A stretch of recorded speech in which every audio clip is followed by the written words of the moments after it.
Hello students, solution classes लेकर आया है आपके मिड टर्म एग्जामिनेशन के लिए जो एक सैंपल पेपर सीबीएसई के द्वारा जारी किया गया है। इस सैंपल पेपर को आज हम सभी लोग सॉल्व करना सीखेंगे और किस प्रकार से हम इसे करेंगे आइए देखते हैं। तो सबसे पहले आपका जो सैंपल पेपर है उस सैंपल पेपर में लगभग 38 क्वेश्चंस रहेंगे। क्लियर? तो आपके पास 38 क्वेश्चन रहेंगे। इन 38 क्वेश्चन को जो है 5 पार्ट्स में डिवाइड किया गया है। Section A, B, C, D और ई। ए सेक्शन में आपके 20 क्वेश्चंस होंगे, बी सेक्शन में आपके 5 क्वेश्चंस होंगे, सी सेक्शन में आपके 6 क्वेश्चंस होंगे, डी सेक्शन में आपके 4 क्वेश्चंस होंगे और ई सेक्शन में आपके 3 क्वेश्चंस होंगे। तो इस तरह से अगर आप 20 plus 5 25 plus 6 31 plus 4 35 plus 3 38 total 38 questions आपके रहेंगे। अब इन क्वेश्चंस का मार्क्स डिस्ट्रीब्यूशन देख लेते हैं। जो 20 क्वेश्चंस होंगे आपके वो 1 मार्क्स के रहेंगे। इस तरह से आपके 20 मार्क्स आ जाएंगे। 5 क्वेश्चन जो रहेंगे वो 2 मार्क्स के रहेंगे, 10 मार्क्स इनके हो गए। 6 क्वेश्चन आपके 3 मार्क्स के रहेंगे, 18 मार्क्स हो गए। 4 क्वेश्चन जो होंगे वो 5 मार्क्स के रहेंगे, 20 मार्क्स हो गए। एंड लास्ट 3 क्वेश्चन आपके 4 मार्क्स के रहेंगे, आपका इस तरह से 12 मार्क्स और टोटल 80 मार्क्स का आपका पेपर आएगा। और ये पेपर आपका 3 घंटे का रहेगा। तो इसमें से जो सबसे पहले जो क्वेश्चंस हैं, ये वाले जो क्वेश्चन 20 मार्क्स के, ये एमसीक्यू टाइप्स होंगे। ये आपके शॉर्ट आंसर्स, फिर long answers, very long answers और ये आपके केस स्टडी। तो ये जो केस स्टडी के क्वेश्चंस आएंगे, इन क्वेश्चंस को आप में इन्होंने केस स्टडी क्वेश्चंस इनको 3 पार्ट में डिवाइड कर रहा है। 1 मार्क का एक रहेगा, फिर एक 1 मार्क का रहेगा और एक 2 नंबर का रहेगा। तो इस तरह से आपके पास ये जो क्वेश्चन पेपर है वो इस तरह से रहेगा। चलिए आइए हम सॉल्व करते हैं हमारा क्वेश्चन पेपर। सबसे पहले जो क्वेश्चन है इसके अंदर वो है कि अगर 2 पॉजिटिव इंटीजर्स p और q आपको दे रखे हैं और उनको हमने p = ab², q = a³ दे रखा है, आपको इन दोनों का एलसीएम पता करना है। तो सबसे पहले हम लोग इसमें एलसीएम पता करेंगे। तो देखिए किस तरह से एलसीएम का मेथड आप सभी को आता है। सबसे पहले आप p यहां लिख लीजिए। p कितना दे रखा है आपको? ab²। अगर हम इसके फैक्टराइजेशन करेंगे तो a इंटू b इसको लिख सकते हैं। ऐसे आपके पास q दे रखा है, ये दे रखा है a³b। इसके भी अगर आप फैक्टर कर देंगे तो a इंटू b बन जाएगा। अब अगर मैं आपसे कहूं कि इसका एलसीएम बताइए, तो एलसीएम बताने के लिए आपको क्या करना होता है, पहले जो कॉमन है दोनों में उस पर आप ऐसे मार्क कर लेंगे, उसको एक बार लिखा जाता है और जो बचे हुए पार्ट्स होते हैं उनको इस तरह लिख देंगे। अब क्या हो जाएगा आपका a कितनी बार आया हुआ है? ये 3 टाइम्स आया हुआ है, तो a⁻³ इंटू b²। और आपका जो सी ऑप्शन है वो करेक्ट हो गया। अब इसको करने में हमें समय लगता है। अब सबसे ज्यादा जरूरी है कि ट्रिक के द्वारा इसको कैसे करेंगे। तो इसमें ट्रिक क्या लगाएंगे, जब भी आपको HCF निकालना हो तो हम लोग क्या मेथड लगाएंगे? Lowest power of common factor. और यदि आपको एलसीएम निकालना होगा तो एलसीएम होगा आपका highest power of the common factor.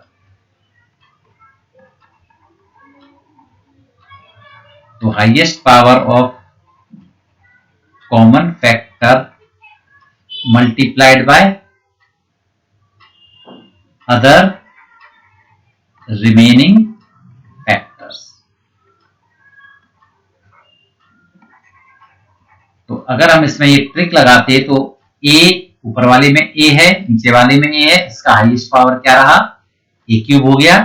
इस वाले में b है, यहाँ पर b है, तो इसका x पावर b स्क्वायर हो जाएगा। तो इसका जो एलसीएम रहेगा वो a क्यूब b स्क्वायर हो जाएगा। तो इस तरह हम इसको सॉल्व कर सकते हैं।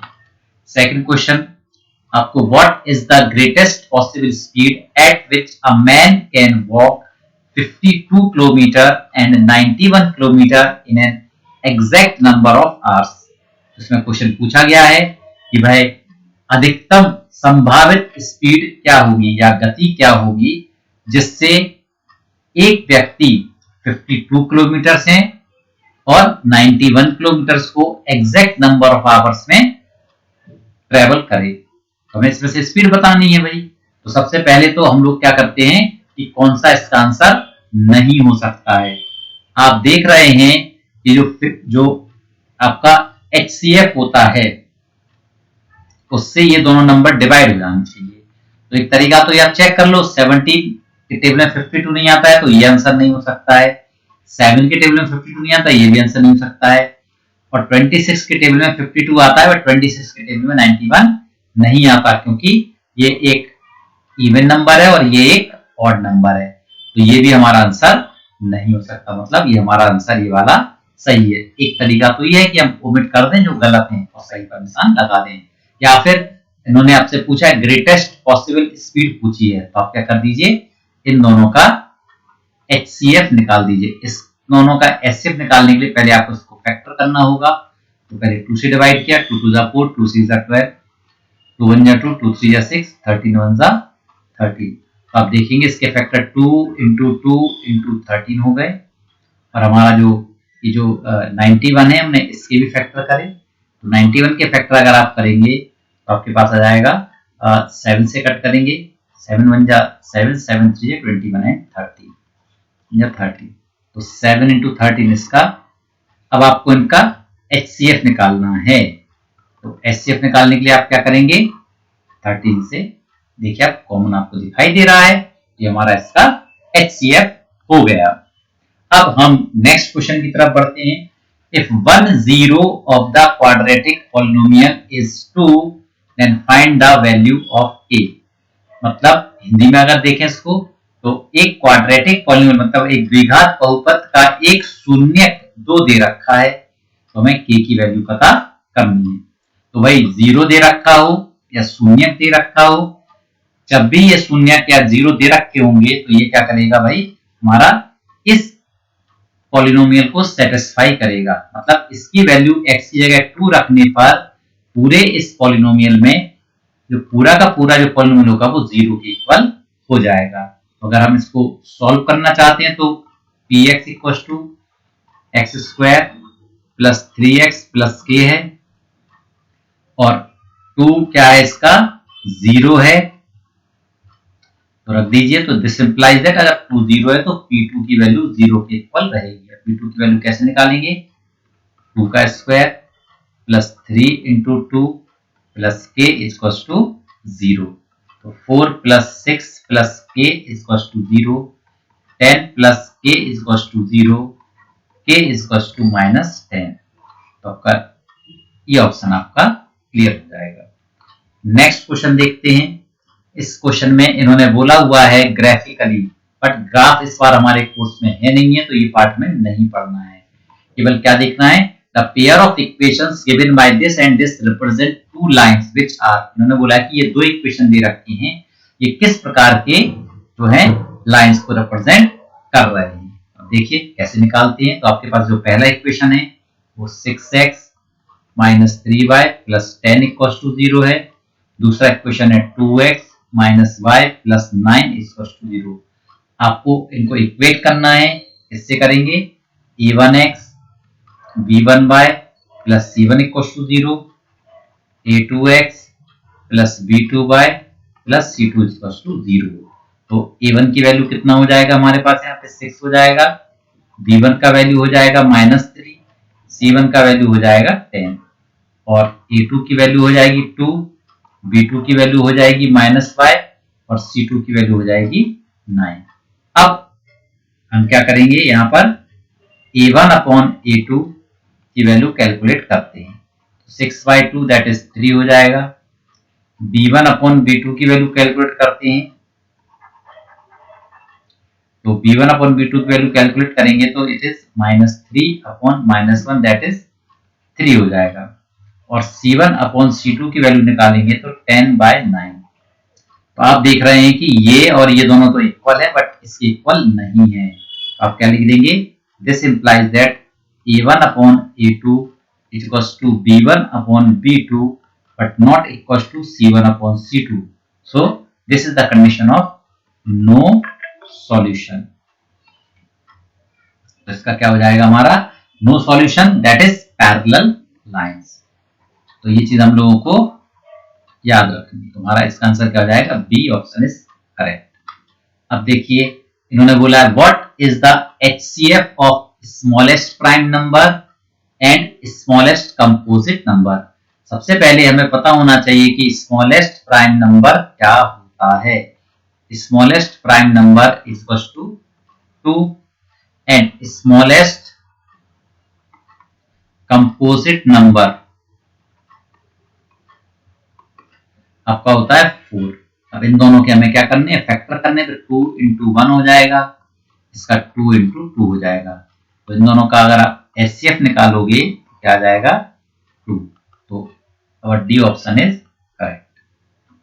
Now fifth question, perimeter of the triangle with vertices 0,4, 0,0 and 3,0।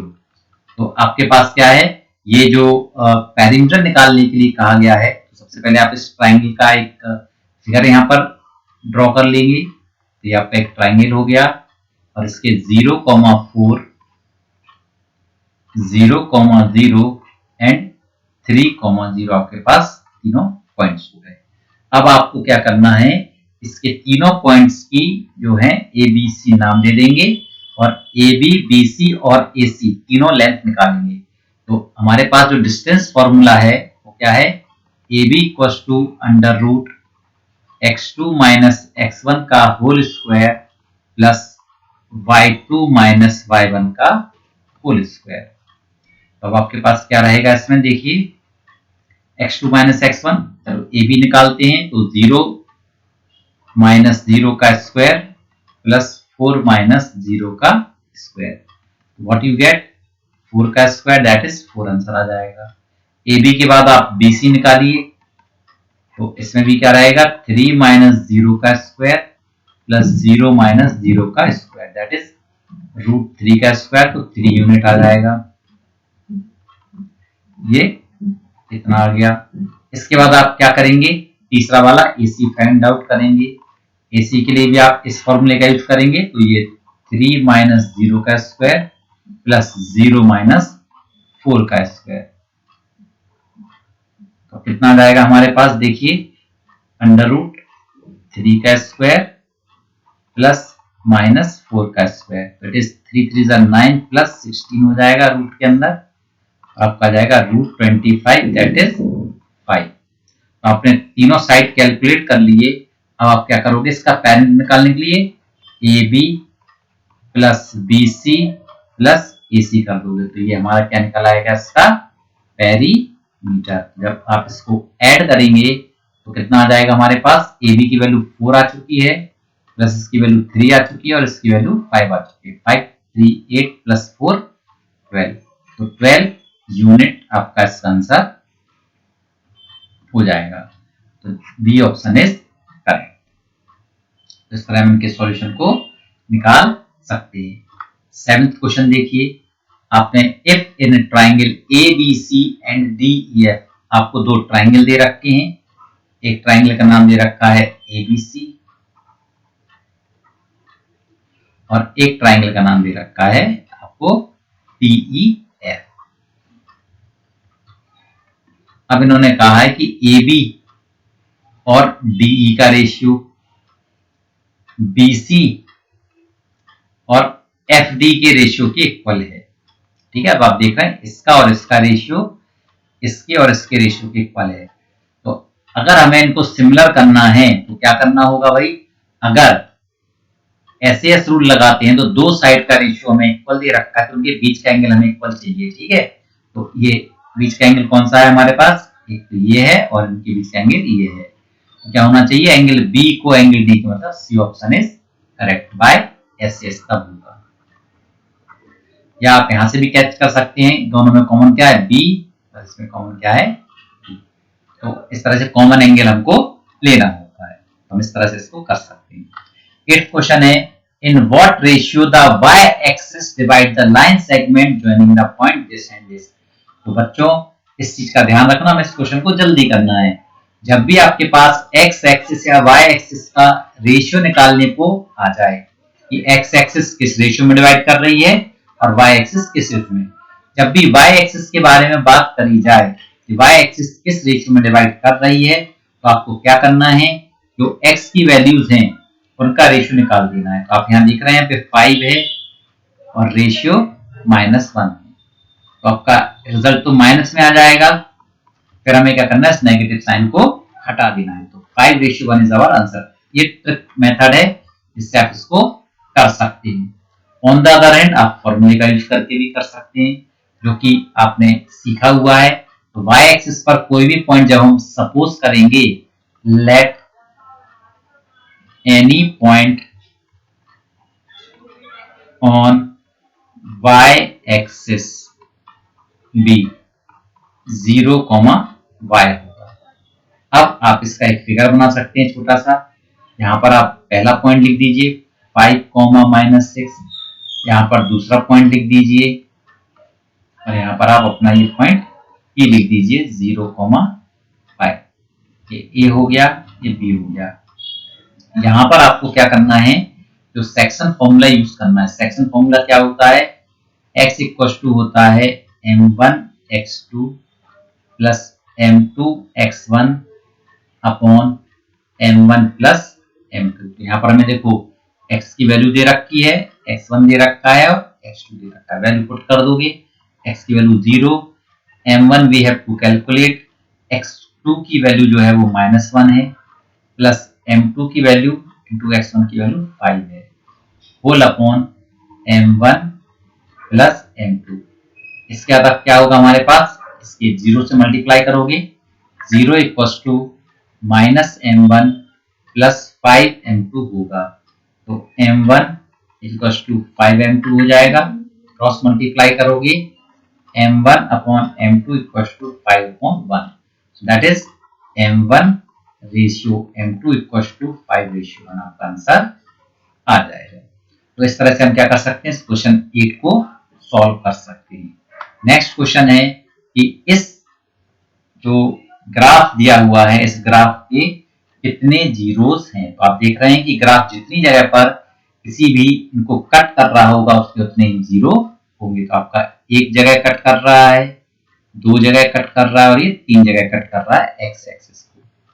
ठीक है, तो कोई भी ग्राफ एक्स एक्सिस को जितनी जगह पर कट करता है उसके उतने ही जीरोस होते हैं। तो कितने जीरोस हो जाएंगे, 3 जीरोस आर दिया है। इसके बाद नेक्स्ट है साइन ए की वैल्यू आपको दे रखी है, सेक ए की वैल्यू आपसे पूछी गई है। तो साइन ए आपको दे रखा है, ठीक है। तो sine A equal to 1/2 given है। अगर आप इसमें जो है फॉर्मूला अप्लाई करेंगे तो आपका साइन क्या होता है, p/h होता है। दिस इंप्लाइज दैट p की वैल्यू 1 हो गई और h की वैल्यू 2 हो गई। हमें b की वैल्यू कैलकुलेट करनी है। तो क्या हो जाएगा, p² plus b² equals to h²। तो p की वैल्यू 1 का स्क्वायर, b की वैल्यू हमें कैलकुलेट करनी है, h की वैल्यू 2 का स्क्वायर। तो 1 प्लस b² इक्वल्स टू 4। तो b² equals to 4 - 1 that is 3। तो b की वैल्यू अब क्या जाएगी, √3। तो अब b की वैल्यू आपके पास आ गई है। सेक ए का जो फॉर्मूला होता है h/p। h की वैल्यू कितनी है हमारे पास भाई, 2 है और b की वैल्यू कितनी है, √3 है। So which one is correct? C option is correct. Now we come to our next question number 11. आपको √3 cos स्क्वायर ए प्लस √3 sin स्क्वायर ए की वैल्यू निकालनी है। ये काफी आसान क्वेश्चन है, केवल हमें क्या कर लेना है, इन दोनों में √3 कॉमन ले लेना है। तो √3 आपने कॉमन ले लिया, दोनों में क्या जाएगा, cos स्क्वायर ए प्लस sin स्क्वायर ए। तो cos स्क्वायर ए प्लस sin स्क्वायर ए की वैल्यू हमारे पास 1 होती है, तो इसका आंसर कितना आ जाएगा हमारे पास √3। B option is correct. Now question number 12, ये क्वेश्चन काफी बार पूछा गया है, इस क्वेश्चन को अच्छी तरह से प्रिपेयर कर लेना। काफी आसान क्वेश्चन है। यहाँ पे देखो 1 डिग्री 2 डिग्री इनकी वैल्यू तो हमें नहीं पता है, बट cos 90 की वैल्यू हम लोगों को पता है कि 0 होती है, तो 0 into something, B option is correct, 0 आ जाएगा। हमें इन्होंने बोला है अगर perimeter of a circle is equal to that of the square, मतलब एक सर्किल का जो पेरीमीटर है वह स्क्वायर के पेरीमीटर के इक्वल है। दैट इज आप एक छोटा सा सर्किल आपने कंस्ट्रक्ट कर लिया, एक स्क्वायर बना दिया, इन दोनों के पेरीमीटर P1 जो है वो P2 के इक्वल है। सर्किल का पेरीमीटर सरकमफ्रेंस होता है, ठीक है। तो सरकमफ्रेंस का फॉर्मूला क्या होता है, 2 पाई r, और इसका होता है 4 टाइम्स ऑफ साइड, ठीक है। 2 1 जा 2, 2 2 जा 4। हमें क्या करना है, रेशियो ऑफ देयर एरियाज निकालना है। यहां से हमने क्या कर लिया, सर्किल पहले तो r अपॉन e की वैल्यू, r by a equals to a इधर आ गया, पाई नीचे चला जाएगा, 2 बाय पाई, ठीक है। और इसको और अच्छी तरह से कर दोगे, 2 बाय 22 अपॉन 7, तो 7 ऊपर आ जाएगा, 2 11 जा, तो 7 बाय 11। अब दोनों के एरिया का रेशियो, तो area of circle upon area of square, we have to calculate. Area of circle कितना होता है, पाई आर स्क्वायर होता है, और area of square A square होता है। तो ये पाई का पाई लिख देंगे, आर बाय ए का होल स्क्वायर। पाई का value 22 by 7, R by A की वैल्यू आप कैलकुलेट कर चुके हैं भाई, तो निकाल दीजिए, 22 अपॉन 7 टू 49 अपॉन 121, 11 11 जा 11, 2 जा 7, 7 जा, तो we get 7 to the 14 by 11, option B is correct. अब 13th क्वेश्चन देख के बाद 14th क्वेश्चन है, अगर रेडियाई दे रखी है दो सर्किल की, मतलब R1 बाय R2 की वैल्यू हमको दे रखी है 4/3, we have to calculate the areas ratio. तो एरिया का रेशियो क्या होगा, A1 अपॉन A2 होगा, pi R1 square upon pi R2 square, pi से पाई कैंसिल हो गया, R1 अपॉन R2 का होल स्क्वायर, तो R1 अपॉन R2 की value 4/3 whole square, we get 16 upon 9, तो ये हमारा 16 अपॉन 9 हो जाएगा भाई, ठीक है। अब तो हमारा क्वेश्चन नंबर 15 है कि इनमें से हम किसको डिटरमाइन नहीं कर सकते ग्राफिकली, तो इसका आंसर है मीन, क्योंकि मीन जो होता है वो रेशियो होता है दो चीजों का, ठीक है। मीडियन और मोड दोनों को ग्राफिकली डिटरमाइन किया जा सकता है। मोड तो सबसे हाईएस्ट फ्रीक्वेंसी इसकी होगी वो हो जाएगा, और मीडियन जो रहता है ये ओजिफ की सहायता से निकाला जाता है, ठीक है। तो मीन को हम डिटरमाइन नहीं कर सकते हैं। अब इन्होंने बोला हुआ है, if the mean of the following distribution is 2.6 and the value of y, बेटा ये जो क्वेश्चन है आपको y की वैल्यू कैलकुलेट करनी है। कैसे करेंगे, सबसे पहले आप एक टेबल बनाइए, x लिखिए, f लिखिए, क्योंकि मीन निकालने के लिए आपका जो फॉर्मूला है वो क्या है भाई, आपने सीखा हुआ है फॉर्मूला कि सिग्मा fx अपॉन n होता है। तो हमें fx की वैल्यू निकालनी है और n की वैल्यू कैलकुलेट करनी है। पहले हम उनको अच्छी तरह से लिख देंगे, ये 1 है, ये 2 है, ये 3 है, ये 4 है, ये 5 है। इसकी वैल्यू लिख देंगे 4 5 y 1 2। अब आपको fx करना है, ठीक है। तो 4 1 जा 4, 5 2 जा 10, 3y हो गया 4 और 5 2 जा 10। अब आप क्या करेंगे, इन सबको ऐड कर देंगे, तो जो हमारी ये n की वैल्यू होगी, और इन सबको ऐड कर दोगे तो ये हमारी सिग्मा fx की वैल्यू होगी। तो आप इस तरह से ये इसको डिटरमाइन कर सकते हैं, ठीक है। आपने इसको यहां लिखा, मीन की वैल्यू आपको 2.6 दे रखी थी, सिग्मा fx आपका जो है वो ये आ चुका है। ठीक, इन सब वैल्यू को यहाँ पर हमने पुट कर दिया, ये रिजल्ट आ गया। इसको यहाँ क्रॉस मल्टीप्लाई किया, क्रॉस मल्टीप्लाई करने पर हमारे पास ये रिजल्ट आ जाएगा। इसको इससे मल्टीप्लाई करेंगे, 2.6 का y से मल्टीप्लाई होगा, फिर 2.6 का 12 से मल्टीप्लाई होगा, और ये एज इट इज। फिर इनको हम सॉल्व करते चले जाएंगे, तो y की वैल्यू हमारे पास यहाँ पर 8 आ जाएगी। तो हमारा इसका ऑप्शन कितना आ जाएगा? B option is correct. Now next question है, if the midpoint of the line segment joining the point this and this, हमें क्या करना है? इन दोनों को ज्वाइन करने वाली लाइन का मिड पॉइंट कैलकुलेट करना है। मिड पॉइंट का जो फॉर्मूला होता है, तो वो क्या होता है? मिड पॉइंट का फॉर्मूला आपका x1 plus x2 upon 2, y1 plus y2 upon 2। तो इसको सॉल्व करेंगे भाई हम लोग। x1 की value 3 plus 5 upon 2, minus 2 plus 4 upon 2. It is 8 by 2, 2 by 2. That is, अगर आप इसको देखते हैं 4, 1. C option is correct. अब क्वेश्चन नंबर 19 और 20 जो है वो हमारे असर्शन रीजनिंग क्वेश्चन होंगे। असर्शन रीजनिंग क्वेश्चन में क्या खासियत होती है? आपको दो स्टेटमेंट दिए होंगे, पहले वाले को असर्शन कहेंगे, दूसरे वाले को रीजन कहेंगे। असर्शन का मतलब है कुछ आपको दे रखा होगा, आपको उसको पढ़ना है, पढ़ने के बाद ये डिसाइड करना है कि ये सही है या गलत है। ऐसे दूसरे वाला रीजन लिखा होगा, उसमें भी ये देखना है ये सही है या गलत है। अब इसमें 4 ऑप्शन होंगे, A B C D. A option तब लगाना है जब दोनों ही सही हो, असर्शन भी सही हो और रीजन भी सही हो, और जो रीजन है वो इसको करेक्ट एक्सप्लेन, अच्छी तरह से एक्सप्लेन कर पा रहा हो तो ए लगाओगे। मान लो ए और बी दोनों सही है, मगर जो रीजन है वो इसको सही तरह से एक्सप्लेन नहीं कर पा रहा है, तो बी लगा देंगे। अगर ए सही हो और बी गलत हो तो सी लगा देना है, और अगर रीजन सही हो और असर्शन गलत हो तो डी लगा देना है। जैसे इस क्वेश्चन में यदि हम करके देखें कि HCF of 510 and 92 is 2, then the LCM of this and this is 32,460। और दूसरा रीजन दिया है कि HCF of AB into LCM of AB equals to, ये तो बेटा फॉर्मूला होता है, ये तो करेक्ट है। ठीक है, इसको चेक करना पड़ेगा। तो आप कैसे चेक करोगे? इन दोनों को प्रोडक्ट करके देख लो और इन दोनों को प्रोडक्ट करके देख लो।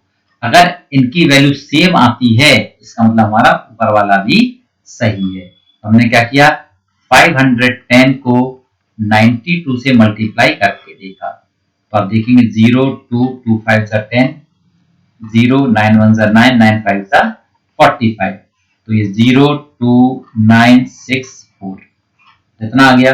अब आप 2 into 3, 2, 4, 6, 0 करिए भाई, तो 2 0 0, 2 6 12, 2 4 8, 1 9, 2 2 4, 2 3 6। क्या ये दोनों इक्वल आए? नहीं आए ना, मतलब हमारा पहला वाला गलत है और दूसरा वाला सही है। पहला वाला गलत है, मतलब ये गलत है, और ये वाला हमारा सही, मतलब option D is correct. Last 20th question है हमारा इसका, जो ऑप्शनल क्वेश्चन थे। Ratio in which the line segment joining the point distance is internally divided by the x axis 1:2। मैंने आपको बताया था अगर y एक्सिस का पता करना हो तो x के रेशियो निकाल दिया करो, और अगर x एक्सिस का पता करना है तो y का रेशियो निकाल दो, और इसके साइन चेंज कर दो। तो -3 और 6 का रेशियो आपको निकालना है, तो ये 1:2 आएगा, और इसका साइन फिर चेंज कर दोगे तो ओवरऑल 1:2 आपका आंसर आ जाएगा। तो ये मतलब करेक्ट लिखा हुआ है, और ये तो फॉर्मूला ही होता है mx2 + nx1 अपॉन, मतलब दोनों ही ट्रू हैं, और इसी फॉर्मूले के कारण हमने इसको बताया, तो मतलब हमारे दोनों सही हैं।